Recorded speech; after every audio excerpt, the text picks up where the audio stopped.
Estou sem o meu tapete da sabedoria. Pois é, tapetes da sabedoria também sujam.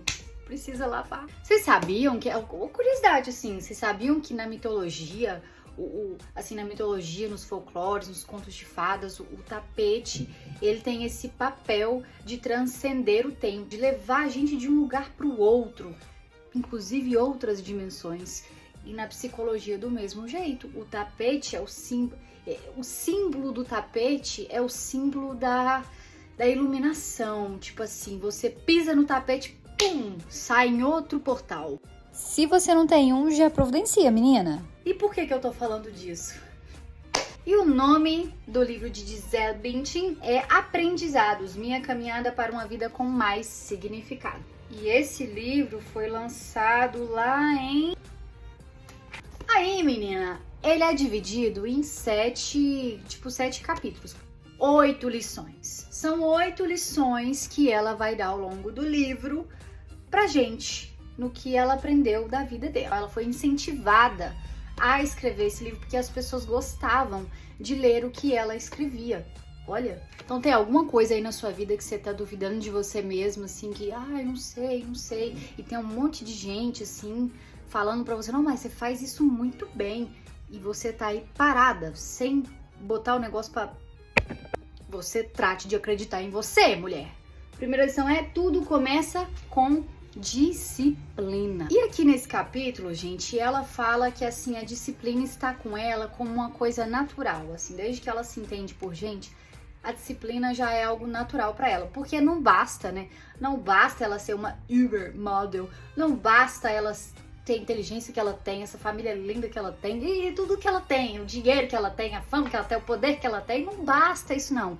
Ela também tem que ter sido nascida naturalmente com a disciplina dela. E aí ela conta uma coisa muito interessante, que é, tipo assim, graças a essa disciplina dela, ela era uma pessoa que dava o seu melhor pra fazer tudo. Tipo assim, desde lavar o banheiro lá, o apartamento que ela compartilhava com as meninas, até pousar assim com a camisolinha, morrendo de frio no meio de uma geleira lá na Islândia. E aí ela coloca uma frase aqui que eu, pessoalmente, achei assim... Vou olhar pra eu não inventar a palavra aqui, falar coisa errada pra você. E depois você vem falar na minha cabeça que não é isso, que bababá e bababá. Dedicar-se significa investir tempo naquilo que você quer e ama, nas áreas em que deseja alcançar a excelência. Aí, menina, tu tá aí querendo ser boa naquilo, querendo ser boa naquilo outro, mas tu tá se dedicando? Por exemplo, eu daqui a um tempo quero começar a jogar tênis, que sempre foi um sonho meu, quero jogar tênis. E eu já sei que no começo eu vou ser horrível, porque eu pra esportes eu sou horrível. O único esporte que eu era boa era carimbada, que isso aí eu já quase ganhei campeonato aí. Já ganhei medalha de quê? De prata. O que é, menina? Nem sempre a gente ganha o ouro. Na época que eu li esse livro, e trazendo pra hoje também, eu lembro de pensar muito sobre essa frase, porque às vezes a gente quer fazer uma coisa assim, a gente tem um alvo, mas você fica parado, assistindo televisão. Quer ser excelente em alguma coisa, menina? Dedique-se. Foi a Gisele que disse. Rimou, vocês viram? Quer ser excelente em alguma coisa? Dedique-se. Foi a Gisele que disse. Manda isso aí pra Gisele. E daí, dentro desse capítulo da disciplina, ela cita uma coisa muito interessante, que é a humildade. Que é preciso ter humildade para conseguir chegar ao topo. É preciso ter humildade para conseguir aprender, para você ir lá errar, levantar, fazer de novo e fazer melhor. Porque às vezes, na nossa cabeça, a Gisele, por exemplo, se tornou um modelo assim, ó. Ela foi encontrada lá pelo olheiro em São Paulo, pronto, virou Uber model, todo mundo ama ela e tal. Não é isso não. Ela fala aqui no livro, inclusive, que ela era muito criticada, que as pessoas debochavam muito da aparência dela. Figurante, sempre tem. Que falavam sobre os olhos dela, que falavam sobre o nariz dela, que falavam sobre, sei lá, inúmeras coisas dela. Enfim, ficavam taxando as características físicas dela. Então ela vai dizer que quando você tem a humildade, você se torna um eterno aprendiz. Porque você está sempre aprendendo. Onde quer que você vá, com quem quer que você esteja, em qualquer situação que você esteja, menina, você vai aprender. E se você aprende, você pratica. E se você pratica, você se torna cada vez melhor naquilo que você se propõe a ser boa nessa vida sua. E daí, gente, vem o capítulo 2 do livro, que chama Desafios são oportunidades disfarçadas. Confesso que é um dos capítulos que eu mais gosto, porque é quando a Giselle vai falar sobre como a vida dela estava aos 23 anos, em que ela já estava ali uma modelo bem-sucedida, ganhando rios e rios de dinheiro. O novo figurante é o meu vizinho. E daí ela relata que ela estava trabalhando muito. E junto com esse trabalho vinha também uma rotina alimentar, uma rotina de hábitos que ela foi adquirindo ao longo do tempo. E daí ela cria uma consciência sobre isso que eu pessoalmente acho muito interessante. Porque no final das contas ela chega à conclusão de que aquelas coisinhas que ela estava fazendo todo dia, de levantar cedo, fazer isso, trabalhar, voltar a fazer isso, dormir. Eu não vou ficar contando o que ela fazia não, menina. Você quer saber? Lê o livro. Esses hábitos novos que ela adotou foram hábitos que estavam ali para suprir vazios, para enganar, para mascarar coisas que ela não estava conseguindo lidar. Ou seja, hábitos que estavam acorrentando a alma dela, o espírito dela. Obviamente, sem que ela percebesse. Você tem algum hábito aí que tá acorrentando o seu espírito? Como que você fala não tão rápido? Você já parou pra pensar? Tem algum hábito aí? Por exemplo, um hábito que fica acorrentando o meu espírito direto, que eu tenho que dar uma cortada nele, é o hábito de querer comer chocolate sempre. Se eu não me controlar, esse chocolate me controla. Essa é uma parte muito interessante porque é aqui que vai entrar o título do capítulo dela. Dificuldades são oportunidades disfarçadas. Porque ela começa a ficar doente. Ela começa a dar crise de pânico. Ela começa a ter avisos do corpo dela de que não tá legal. Não tá bem, não. Tem lá todos os milhões, tem as casas, tem as pessoas. Ela, na época, acho que ela tinha um namorado e tal, tava tudo certo, sabe? Tudo assim, equilibrado. Você pensa assim, tá equilibrado no profissional, no pessoal, no amoroso, tava tudo equilibrado. Mas o corpo dela estava gritando que não tava equilibrado. E é aí, menina, quando o nosso corpo grita, quando a tua mente fica ali, ó, te enfesando, não tá certo. Reage. É nesse momento que surge a oportunidade. Você tá numa crise e tá surgindo uma oportunidade de quê? De sair melhor dessa crise, menina. De evoluir através dessa crise, de descobrir qual que é o problema, lidar com esse problema ao invés de ficar se escondendo. Você sabe, se escondendo do problema. Fingindo que ele não existe. Não se perguntando, não se questionando, perdendo seu instinto mais selvagem, o instinto da mulher, aquele instinto mais íntimo seu.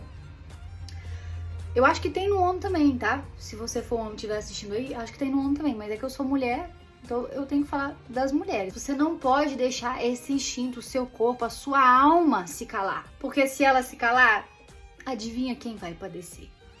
E aí, depois que ela começou a dar os ataques de pânico dela, ela vai lá no médico e tal, o médico passa um remédio pra ela, ela sente o corpo dela dizendo pra ela, não tome esses remédios, menina, você não vai precisar disso, o que você precisa é, entrar em contato com você mesma. Ela pega, sabe o que ela faz? Ela joga o remédio no lixo. Pô! E até esse ponto do livro aqui, a gente fica pensando assim, não... A Giselle, porque ela fala que ela sempre gostava de ser uma boa menina, aquela menina que dava orgulho, né? E a gente pensa assim, não, então ela era aquela que sempre respeitava tudo, todas as normas. Aqui nessa parte do livro você percebe que não era assim não. Ela era boa menina naquilo que ela se prestava a fazer. Então ela queria ser, ela estava 100% comprometida a fazer as coisas da melhor forma. Mas quando o corpo dela virava pra ela e falava assim, não vai fazer isso, menina. Ela respeitava o corpo dela, tanto que ela jogou o remédio no lixo. O médico lá falou pra ela, tome. Ela falou, não tome. Porque lá dentro dela, ela sabia que essa não era a resposta. E aí é quando ela encontra quem? A yoga. E o mais engraçado, que na época que eu tava lendo esse livro aqui, eu tava com um problema de várias asas. Sabe as nossas asinhas aqui?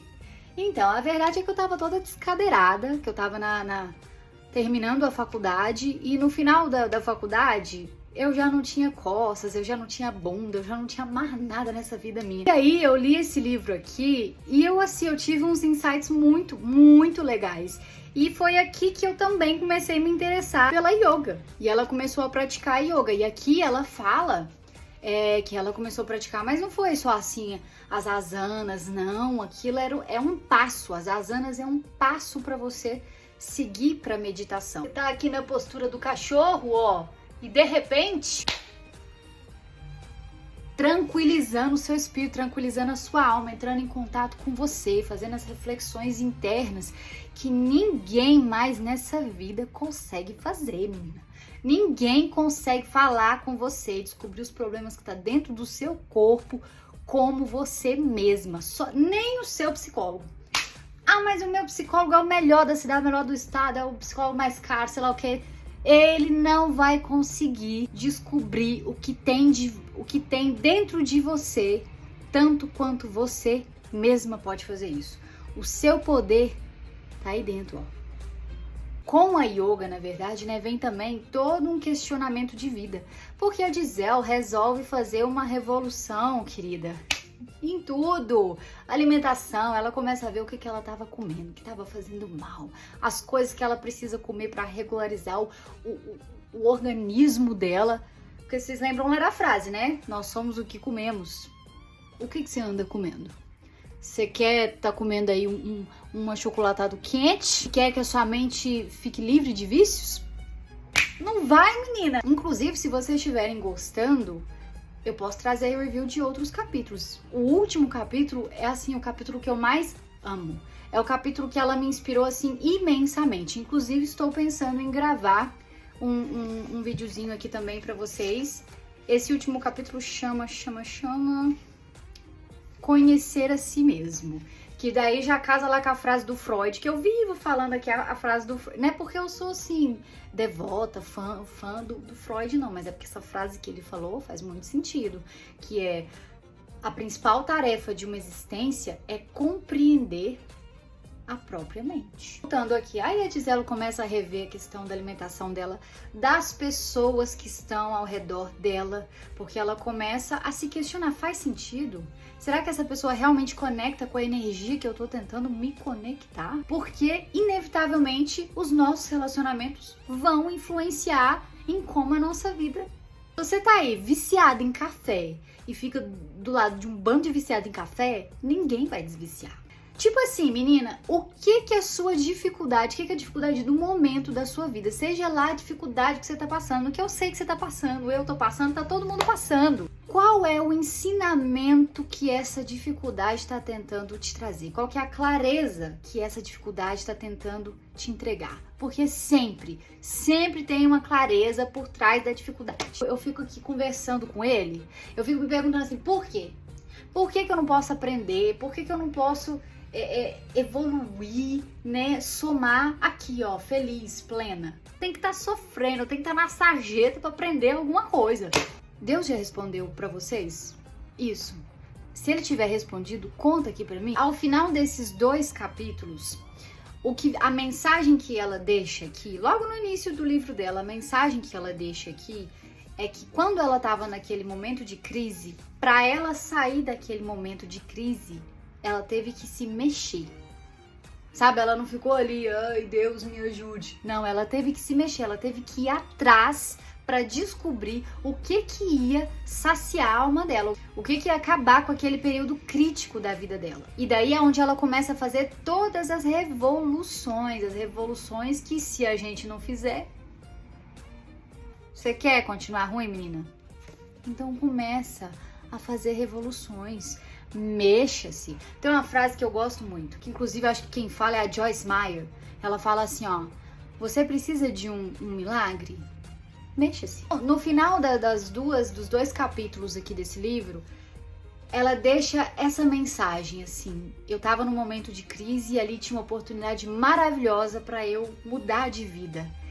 E aí eu me mexi. Ela precisava do milagre, então ela se mexeu, ela foi atrás do milagre, tá? Agora, para finalizar o vídeo, fica aí com o olhar de Gisele.